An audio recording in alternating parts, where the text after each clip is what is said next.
Bonjour, chers amis. Bonjour les enfants. Alors c'est 10 minutes avant que je ne vienne que Kingston m'a dit qu'il y avait les enfants qui assisteraient aussi au culte. Si j'avais su avant, j'allais adapter mon message. Mais bon, j'ose espérer, comme il a été dit dans la prière, que le Seigneur saura vous parler au travers de ce qui sera dit. Tout à l'heure, dans une des prières, il a été dit qu'il y a des enfants, des vieux, des jeunes, des grands, des petits. Oui, on aurait pu rajouter aussi qu'il y a des noirs, des jaunes, des blancs, des verts peut-être, des rouges, je ne sais pas. Oui, je ne sais pas parmi nous. Alors, je sais que la culture, on va dire, de base, ou la culture dominante, ici, c'est la culture française. Mais, au-delà de cette culture, quels sont ceux qui ont, en plus de la culture française, une autre culture parmi nous ici? Bon, déjà, il y a moi. Mais encore. Oui, encore, voilà. Voilà. Donc je vois qu'il y a différentes cultures dans la salle. Alors peut-être que c'est les mêmes cultures, hein, je ne sais pas. Euh, Excusez-moi, cher ami.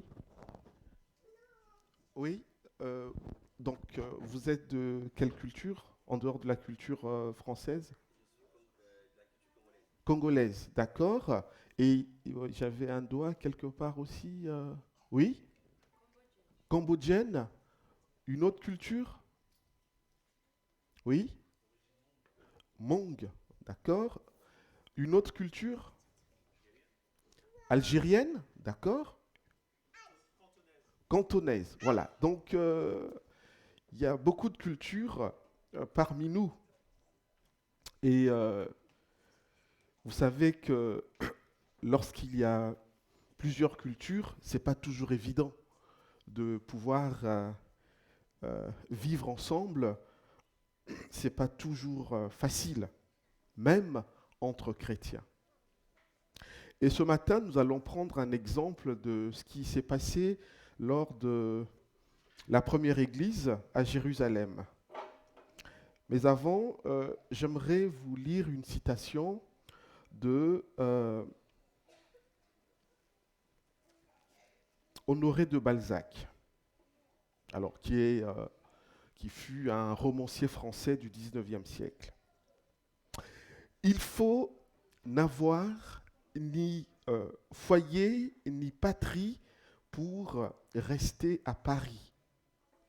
Paris est la ville du cosmopolitisme où des hommes qui ont épousé le monde et qui étreignent avec le bras de la science, de l'art et du pouvoir.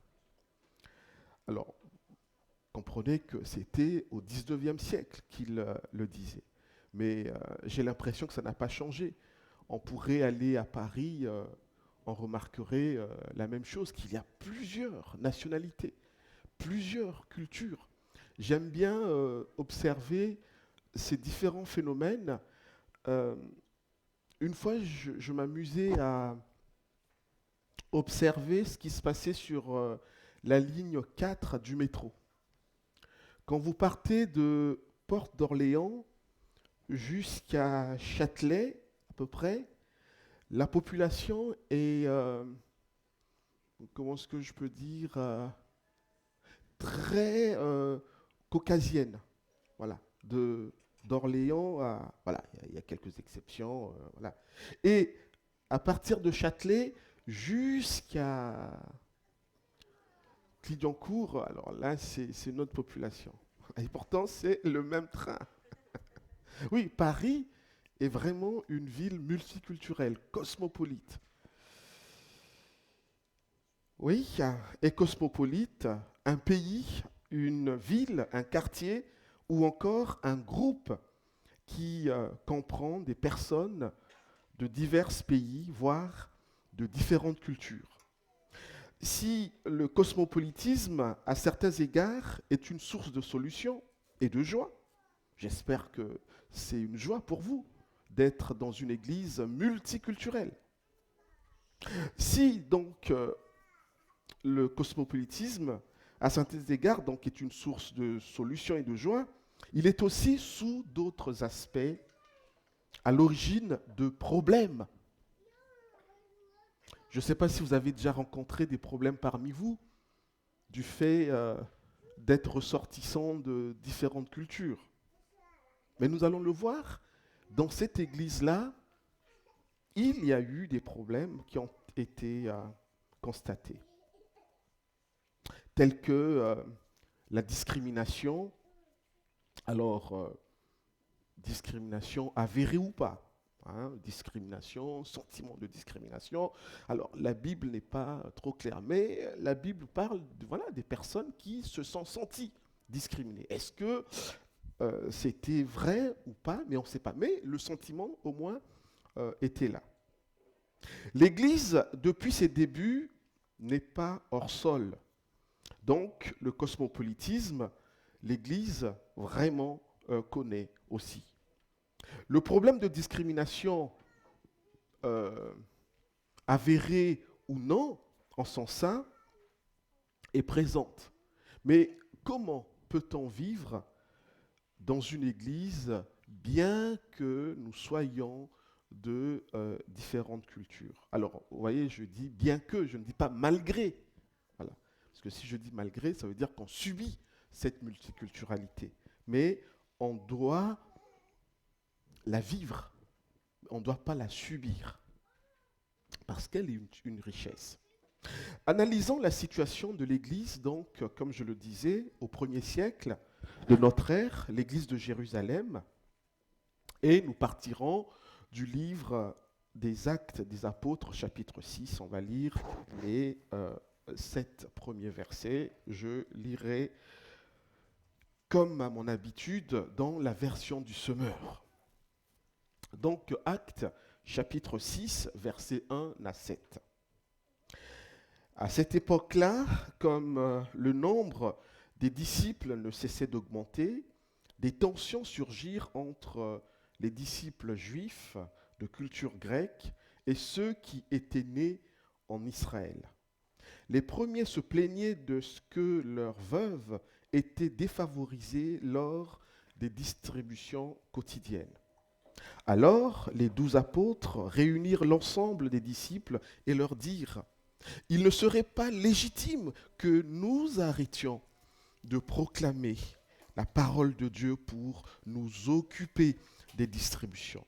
C'est pourquoi, frères, choisissez parmi vous 7 hommes réputés, dignes de confiance, remplis du Saint-Esprit et de sagesse. Nous les chargerons de ce travail. Cela nous permettra de nous consacrer à la prière et au service de l'enseignement. » Cette proposition convint à tous les disciples. Ils élurent Étienne, un homme plein de foi et d'Esprit Saint, ainsi que Philippe, Procor, Nicanor, Timon, Parménas et Nicolas, un non-juif originaire d'Antioche qui s'était converti au judaïsme. Ils les présentèrent aux apôtres qui prièrent pour eux et leur imposèrent les mains. La parole de Dieu se répandait toujours plus. Le nombre des disciples s'accroissait beaucoup à Jérusalem. Et même de nombreux prêtres obéissaient à la foi. Jusqu'ici, la pensée de notre Dieu.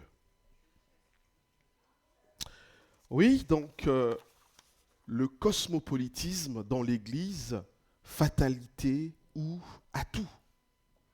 Est-ce un handicap ou un avantage? Analysons ce passage et cherchons à en dégager des principes pour l'Église aujourd'hui. Et j'ose espérer que le Seigneur va nous parler au travers de ce que nous allons voir. Nous commencerons d'abord, dans un premier temps, notre analyse en isolant les problèmes que nous avons relevés dans ce texte, les problèmes que connaissait cette Église. Ensuite, dans un deuxième temps, nous dégagerons les solutions proposées face à ces problèmes. Donc, solutions pour réparer ces problèmes. Et enfin, dans un troisième temps, nous allons apprécier les résultats. Problèmes, solutions, résultats. D'abord, les problèmes constatés. Au verset 1, il nous est dit, à cette époque-là, comme le nombre des disciples ne cessait d'augmenter, des tensions surgirent entre les disciples juifs de culture grecque et ceux qui étaient nés en Israël. Les premiers se plaignaient de ce que leurs veuves étaient défavorisées lors des distributions quotidiennes. Donc nous remarquons que dans cette église, il y avait au moins deux types de population. Il y avait, alors ils étaient tous juifs certes, mais il y avait des juifs autochtones, donc les juifs de Palestine, d'Israël, mais aussi des juifs qui venaient d'ailleurs. Et aussi des juifs de conversion. Et ici, on peut relever deux problèmes. Un bon problème et un mauvais problème. Le bon problème, c'est quoi? C'est lequel? Eh bien, c'est qu'il y a la croissance dans l'Église. L'Église grandit en nombre. Numérairement, l'Église grandit. C'est un problème, mais c'est un bon problème. Il y a souvent dans la vie de bons soucis et des mauvais soucis. Mais là, c'est vraiment un bon problème. L'Église grandit. Et le second problème, lui, il est plus détestable, c'est la discrimination ou le sentiment de discrimination. Voilà les deux problèmes que rencontre l'Église de Jérusalem au 1er siècle.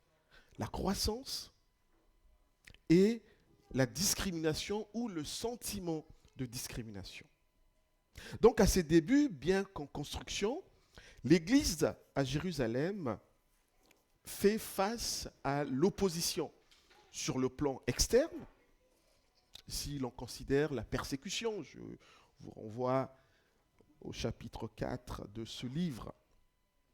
En interne, elle faisait preuve de générosité et de solidarité, même si ici et là, on pouvait trouver des faussaires tels que monsieur et madame Ananias. Malgré les difficultés rencontrées, l'Église ne manquait pas de grandir de manière soutenue. Cette croissance qui est une bonne chose, à certains égards, apporte aussi à un lot de problèmes tels que la discrimination ou le sentiment de discrimination. Une croissance donc dans l'épreuve. En effet, dès l'instant où il y avait de plus en plus de monde dans l'Église, la générosité n'était plus ressentie de la même manière selon que l'on soit ressortissant de telle culture ou de telle autre culture. Sociologiquement, comme je le disais tout à l'heure, même si la quasi-totalité de ces premiers chrétiens étaient tous juifs, force est de constater qu'il y avait des juifs autochtones, donc les juifs du pays, natifs du pays, mais aussi des juifs qui venaient d'ailleurs, peut-être de l'Europe, tels que la Crète en Grèce ou encore ceux qui venaient de Rome. Et on trouve aussi un juif de conversion, ceux qu'on appelait les prosélytes. Alors, il s'agissait là véritablement d'une église multiculturelle, une église cosmopolite. Tant que l'église était à taille humaine, cette diversité culturelle ne posait pas de problème. Je me rappelle un jour, c'est un homme politique qui disait, au cours du meeting, il y avait plusieurs personnes, et parmi les personnes, il y avait un Français d'origine maghrébine. Et donc, cette personne vient se présenter à l'homme politique et tout. Et l'homme politique lui dit « Oh, mais c'est pas grave et tout, même si vous êtes maghrébin et tout.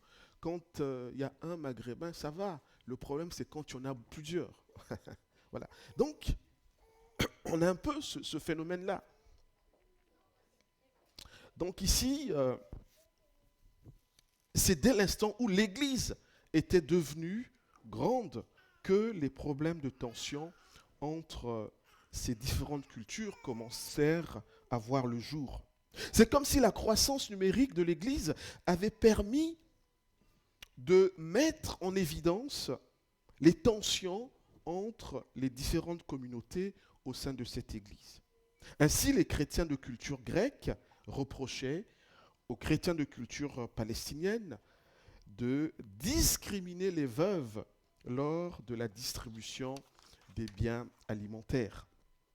Alors, il faut noter que la pratique de soutenir les veuves va se poursuivre dans différentes églises du 1er siècle. On peut le voir notamment lorsque Paul dit au pasteur Timothée, il lui indique les critères d'éligibilité pour qu'une veuve puisse bénéficier de l'aide de l'Église. Une veuve, oui, puisse bénéficier de l'aide de l'Église.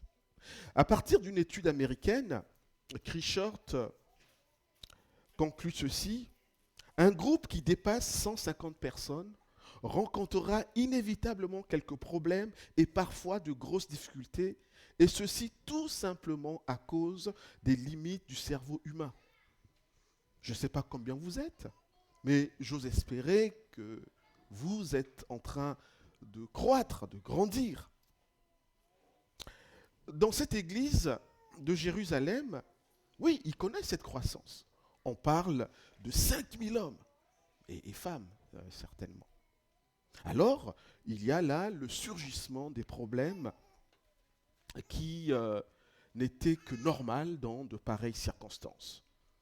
Qui dit problème dit solution. Venons-en aux solutions. Donc, face à ces problèmes qui ont été identifiés, notamment la croissance, mais aussi la discrimination supposée ou réelle. Versets 2 à 6. Alors les 12 apôtres réunirent l'ensemble des disciples et leur dirent: il ne serait pas légitime que nous arrêtions de proclamer la parole de Dieu pour nous occuper des distributions. C'est pourquoi, frères, choisissez parmi vous 7 hommes réputés dignes de confiance, remplis du Saint-Esprit et de sagesse. Nous les chargerons de ce travail. Cela nous permettra de nous consacrer à la prière et au service de l'enseignement. Cette proposition convint à tous les disciples. Ils élurent Étienne, un homme plein de foi et d'Esprit Saint, ainsi que Philippe, Procore, Nicanor, Timon, Parnéas et Nicolas, un non-juif originaire d'Antioche, qui s'était converti au judaïsme. Ils les présentèrent aux apôtres qui prièrent pour eux et leur imposèrent les mains. Donc, une fois que ce dysfonctionnement est constaté, parvient aux oreilles des responsables de l'Église, et ces responsables sont les apôtres, eh bien, ces derniers vont chercher les voies et moyens pour résoudre ces problèmes, pour juguler cette crise, pour enrayer cette crise. Dès lors, les apôtres étaient préoccupés par la réparation de cette discrimination qui était avérée ou pas. Par conséquent, ils décident de convoquer une assemblée générale comme l'on le dirait aujourd'hui. S'agissait-il d'une discrimination ou d'un sentiment de discrimination? Il me semble qu'ici, Luc, l'auteur de cette lettre, ne se prononce pas. Il ne dit pas que, oui, c'est vraiment une discrimination. Il ne dit pas non plus qu'il s'agit seulement d'un sentiment de discrimination. Fort de cette dynamique de croissance qui vient avec son lot de problèmes, l'Église donc devait s'adapter à une nouvelle gouvernance. Si auparavant l'informel était le mode de fonctionnement, désormais l'informel devrait céder le pas à une structure on ne peut plus formelle, on ne peut plus officielle. Fini avec une organisation à la bonne franquette. Les choses devraient devenir de plus en plus professionnelles. D'où la convocation de ce rassemblement des disciples pour décider de la nouvelle gouvernance dans laquelle les 12 apôtres vont refuser de s'éparpiller pour se concentrer sur leur première mission, à savoir la prière et l'enseignement. Dans la nouvelle gouvernance qu'il propose, une équipe est dédiée à la diaconie. Cette équipe devrait, une église est mise en place. Les responsables proposent aux fidèles de choisir démocratiquement parmi eux 7 personnes qui auront pour fonction essentiellement la diaconie, certainement pour gérer les questions matérielles. Notons que cette charge de diaconie ne sera pas exclusive au sens strict, puisque 2 parmi les heureux élus, à savoir Étienne et Philippe, vont exercer, en plus de la diaconie, aussi un ministère d'évangéliste. Et c'est très important, lorsqu'on lit ce passage, il ne faut pas seulement s'arrêter au chapitre 6, mais il faut lire ce passage dans son ensemble, en lisant les autres sections, les sections qui viennent avant et après. Parce que si on s'arrête seulement au chapitre 6, on pourrait avoir l'impression que une certaine catégorie de population, donc notamment ici les Juifs autochtones, avaient la légitimité d'assurer le ministère de l'enseignement et de prière. Mais les autres Juifs, donc qui venaient d'ailleurs, eux n'avaient pas vocation à assurer ce type de ministère. Eux, c'était des travaux bassement matériels. On pourrait avoir cette pensée-là. Mais heureusement que ce n'est pas la pensée de l'auteur. C'est pour ça qu'il faut lire aussi les chapitres qui viennent après, par exemple le chapitre 7, le chapitre 8, où l'on voit que bien que Philippe, bien que Étienne ait été choisi dans cette équipe de diaconie, eh ben, ces deux-là ont pu aussi par la suite assumer un ministère, on va dire, plus noble, qui est de prêcher. Hein, vous conviendrez avec moi, alors il faut qu'il y ait des personnes qui puissent nettoyer les toilettes. Mais vous conviendrez que dans... comment est-ce que je peux dire ça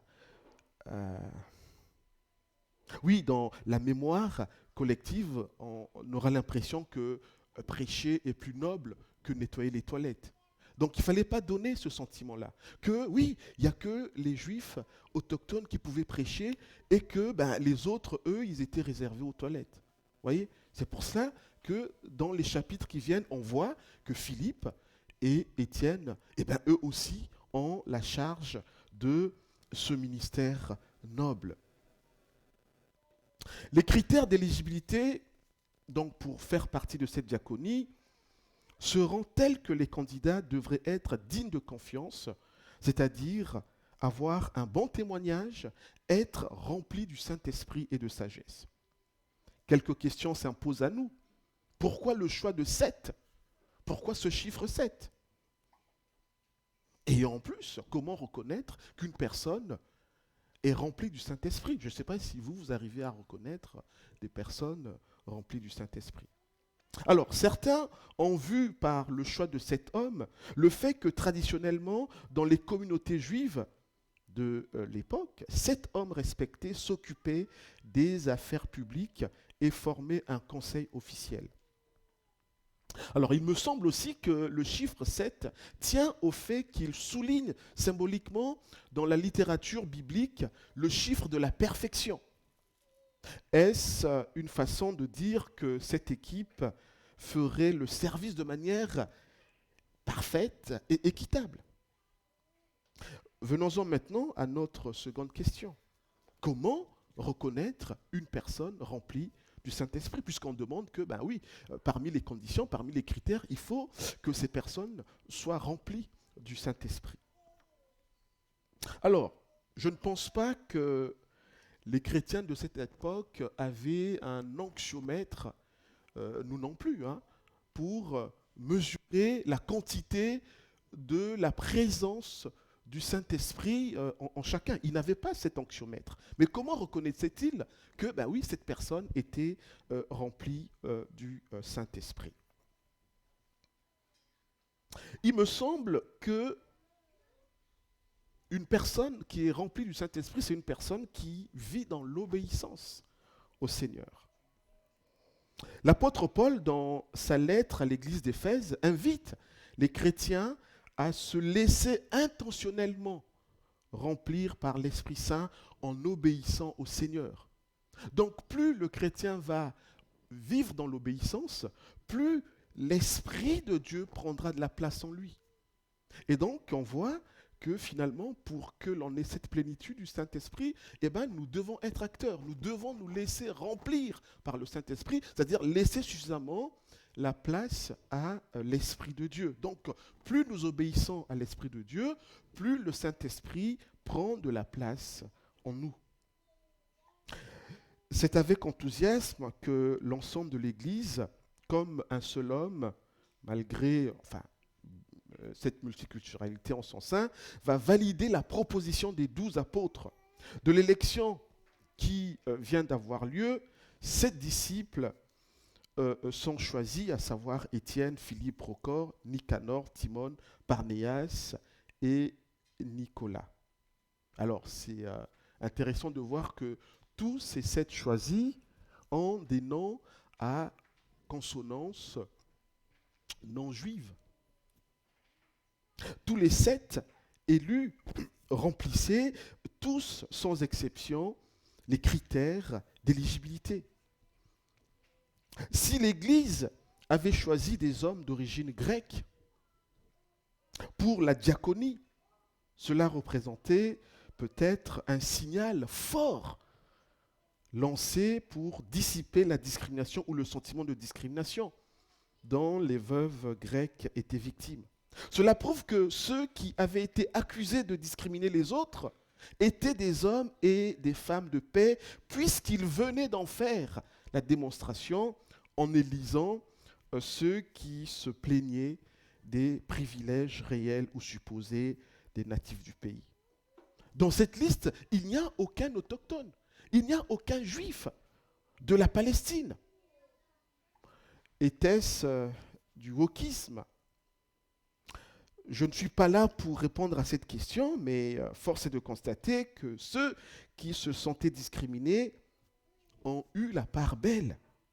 C'est comme si, dans une église, on a parlé des Congolais, on a parlé des Hmongs, on a parlé des Cantonais, que par exemple, les Hmongs se disent « Ah ben oui, dans cette église, dans notre église, ici, à nos gens, nos enfants ne sont pas bien enseignés par rapport aux enfants des autres cultures. » Et lorsque le conseil apprend cela, le conseil se dit, il faut trouver une solution.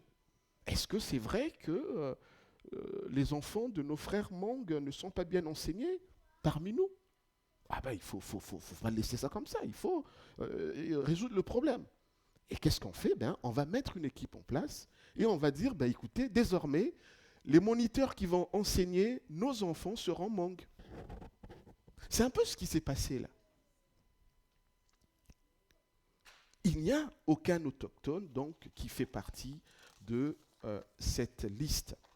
Suite à l'élection, les apôtres mettent donc à part les 7 élus afin de leur imposer les mains et prier pour eux pour leur nouvelle mission. Alors ce geste d'imposition des mains qui a souvent été interprété de différentes manières, en fait ici c'est simplement pour signifier que l'on confie une autorité, un pouvoir, une responsabilité plutôt à des frères. Donc ce geste d'imposition des mains était là pour indiquer la consécration au service de Dieu. Et cette pratique va se poursuivre telle qu'on peut le voir en Acte 13, lorsque à Antioche, à l'église d'Antioche, Paul et Barnabas s'apprêtent à aller en mission. On a vu les problèmes la solution qui est apportée. Maintenant, quel est le résultat de tout cela? Verset 7. La parole de Dieu se répandait toujours plus. Le nombre des disciples s'accroissait beaucoup à Jérusalem et même de nombreux prêtres obéissaient à la foi. On voit que cette nouvelle organisation au sein de cette église va permettre que la parole de Dieu continue de se propager. La conséquence, c'est qu'il y a l'augmentation encore plus accrue des disciples, à tel point que l'on va compter parmi les primo-convertis des anciens prêtres, qui quelque part pour certains étaient hostiles à l'évangile. Ils vont se convertir. J'ai tendance à penser que cette organisation qui permettait de lutter contre la discrimination a dû contribuer au témoignage, afin que d'autres viennent à Christ. Jésus lui-même a dit: à ceux-ci tous reconnaîtront que vous êtes mes disciples, à l'amour que vous aurez les uns pour les autres. Oui, cette Église a manifesté cet amour et cet amour a parlé. Quels principes pouvons-nous tirer pour nous aujourd'hui? Quelques principes donc de ce texte que nous sommes en train de méditer. Plusieurs principes peuvent s'appliquer à l'Église aujourd'hui. La parole, le fait de parler, de ne pas garder les choses pour soi, préférer parler pour signifier sa frustration que de murmurer et d'entretenir des clans. L'écoute. L'Église doit être à l'écoute de ses membres qui se sentent discriminés ou ostracisés. Bref, il faut être à l'écoute de toute plainte, quelle qu'elle soit, fondée ou non. Le refus de la discrimination. Il n'y a pas de place pour la discrimination dans une Église. En même temps, je ne pense pas que ce texte nous encourage à toujours être en mode victimaire. Le cosmopolitisme. Oui, le cosmopolitisme n'est pas un frein pour l'Église et à sa croissance. Des personnes de cultures différentes peuvent vivre en frères et sœurs dans une même Église. L'innovation. Lorsque les choses ne semblent pas avancer, il ne faut pas hésiter à changer de braquet, ne pas avoir peur d'innover. Les uns et les autres doivent être capables de s'amender. Les problèmes, oui, l'Église doit être consciente que tôt ou tard, elle sera confrontée aux problèmes. Il ne faut pas avoir peur des problèmes. Lorsque les problèmes surgissent, il faut leur trouver des solutions. La croissance. La croissance soutenue de l'Église dépend de son organisation, de l'unité et de l'amour qui règne. Bien entendu, la croissance dépend aussi de notre Seigneur, du Saint-Esprit. Alors j'allais dire d'abord du Seigneur, du Saint-Esprit. L'amélioration. L'Église n'est pas encore parfaite ici et maintenant. Elle est appelée à s'améliorer. Donc, c'est tout à fait normal que nous puissions constater des dysfonctionnements au sein de notre Église. La division du travail ou la division du ministère. Les pasteurs sont appelés à prier, prêcher et enseigner la parole de Dieu. Enfin, même accessoirement nettoyer les toilettes aussi. Les autres membres de l'Église doivent veiller à remplir les autres charges en fonction de ce qu'ils ont reçu du Seigneur. La démocratie. La démocratie est une valeur importante pour l'Église. La solidarité, elle n'est pas de trop dans une Église, évidemment.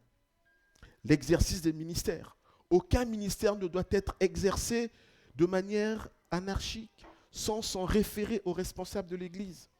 Tous les ministères dans l'Église sont importants et ont besoin d'être assumés par des personnes remplies du Saint-Esprit, c'est-à-dire des personnes qui obéissent à Dieu.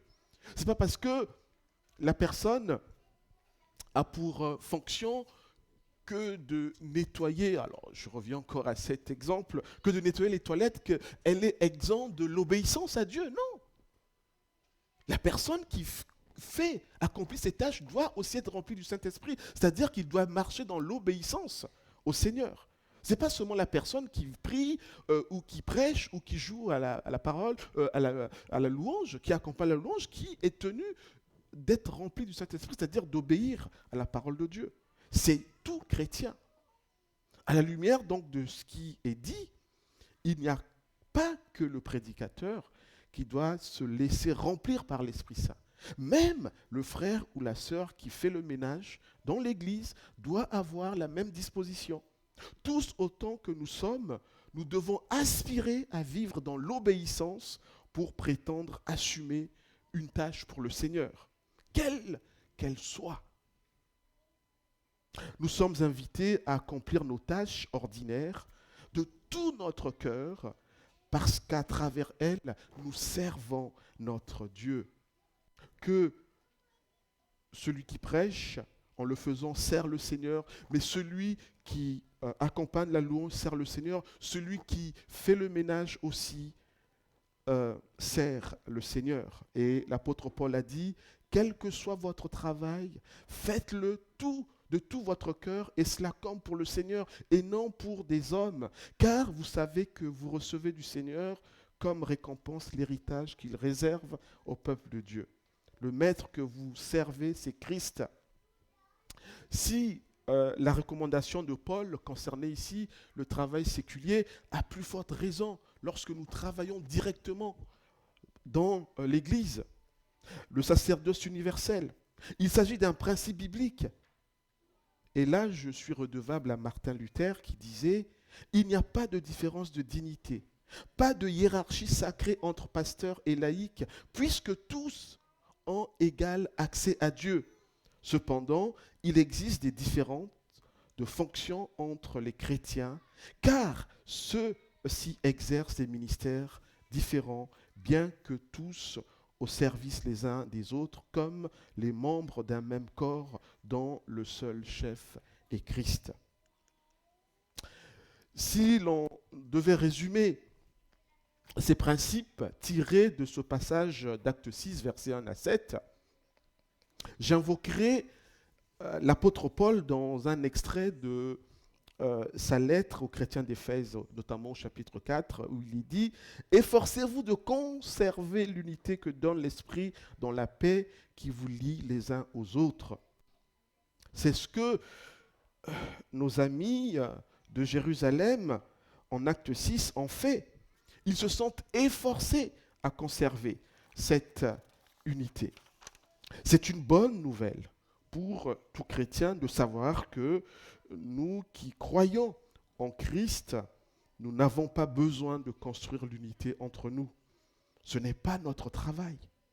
Par contre, nous avons vocation à faire tout notre possible pour conserver l'unité qui nous vient du Saint-Esprit afin d'éviter les divisions et les sectes. Nous devons être intentionnels, nous devons être proactifs pour conserver cette unité. Pour terminer, il me semble que même dans leur protestation, les chrétiens d'origine grecque qui étaient dans la posture de victime s'étaient gardés de faire scission. Ils n'avaient pas cherché à faire appel aux réunions non mixtes. Ils ne se disaient pas, maintenant que nous sommes discriminés, maintenant que nous sentons la discrimination, nous allons nous réunir entre nous. Non. Il n'y avait pas eu rencontre exclusive entre membres d'une même culture, sous prétexte de la victimisation. Bien au contraire, pour résoudre le problème, la réunion convoquée par les responsables de l'église de Jérusalem était une réunion inclusive. Toutes les cultures étaient présentes. Alors que le contexte social était favorable à la racisation des uns et aux privilèges des autres, l'Église, comme un seul homme, va parvenir à juguler la crise de la discrimination ou peut-être du sentiment de discrimination, même si plus tard, on verra que dans la Bible, ces problèmes de racisation des non-juifs et de privilèges juifs referont surface, notamment dans les relations entre judéo-chrétiens et pagano-chrétiens. Avant de poursuivre et de terminer, permettez que, puisque j'ai évoqué, relevé un mot, que je puisse rapidement expliquer voilà, ce mot. J'ai parlé du wokisme.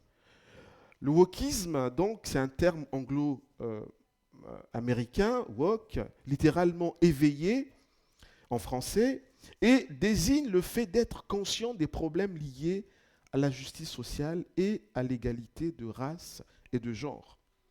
Et à côté de ce terme, il y a aussi le mot intersectionnalité. L'intersectionnalité ou intersectionnalisme est une notion employée en sociologie qui désigne la situation de personnes subissant simultanément plusieurs formes de stratification, domination ou de discrimination dans une société. Pour faire simple, par exemple, une femme, déjà dans la société, elle peut être discriminée parce qu'elle est une femme. Mais en plus d'être discriminée en raison de son genre, elle peut aussi être discriminée parce qu'elle elle est mangue. Vous voyez ce que je veux dire? Et donc là, on va parler de l'intersectionnalité. Alors si elle a une autre caractéristique, voilà, il y a des personnes qui remplissent plusieurs cases. Hein. Sans pour autant être adepte du wokisme et de l'intersectionnalité à tout va, il me semble qu'en tant que nous sommes chrétiens, membres d'une même famille en Christ, nous devons veiller à nous laisser guider par la pensée biblique suivante. Car, par la foi en Jésus-Christ, vous êtes tous fils et filles de Dieu. Car vous tous qui avez été baptisés pour Christ, vous êtes revêtus de Christ. Il n'y a plus ni juif, ni non-juif. Il n'y a plus ni esclave, ni homme libre. Il n'y a ni homme, ni femme. Unis à Jésus-Christ, vous êtes tous un. Si vous lui appartenez, vous êtes la descendance d'Abraham et donc aussi les héritiers des biens que Dieu a promis à Abraham. Que l'on soit petit, grand, gros, maigre, rouge, jaune, blanc, vert, noir, nous sommes tous descendants d'Abraham si nous avons placé notre confiance en Jésus-Christ. Amen. Notre Père, merci pour qui tu es. Béni sois-tu de ce que tu as toi-même, depuis l'origine, décidé de créer un peuple, ton peuple. Et ce peuple vient de différents horizons. Et nous t'en bénissons pour cela. Permets que là où tu places tes enfants, bien que ayant des cultures différentes, Seigneur, oui, permets que tes enfants puissent évoluer dans la paix, dans l'amour les uns envers les autres. Et je te prie pour cette église, cette belle église. Béni sois-tu en Jésus-Christ. Amen. Pendant que vous écoutiez